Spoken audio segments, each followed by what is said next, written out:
আমি গত বছর সেপ্টেম্বর মাসে জাতিসংঘ সাধারণ পরিষদে রোহিঙ্গা বিষয়ক একটি আন্তর্জাতিক সম্মেলন অনুষ্ঠানের আহ্বান জানিয়েছিলাম। আপনারা জেনে খুশি হবেন, জাতিসংঘের সকল সদস্য রাষ্ট্র এই বিষয়ে একমত হয়েছেন এবং তারা একটি উচ্চ পর্যায়ের আন্তর্জাতিক সম্মেলন আয়োজনের সিদ্ধান্ত নিয়েছে। এই বছর সেপ্টেম্বর মাসে যুক্তরাষ্ট্রের নিউ ইয়র্কে এই সম্মেলনটি অনুষ্ঠিত হবে। একই সাথে রোহিঙ্গাদের প্রত্যাবাসনের জন্য আমরা আন্তর্জাতিক জনমত গঠন করতে পেরেছি।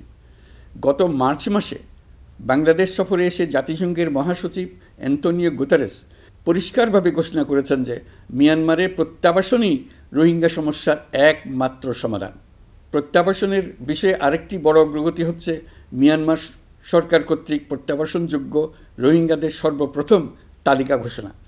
গত এপ্রিল মাসে ব্যাংককে বিমস্টেক সম্মেলনের সাইডলাইনে আলোচনার সময় মিয়ানমার সরকার প্রথমবারের মতো 1,80,000 রোহিঙ্গা প্রত্যাবাসনযোগ্য বলে ঘোষণা করেছে।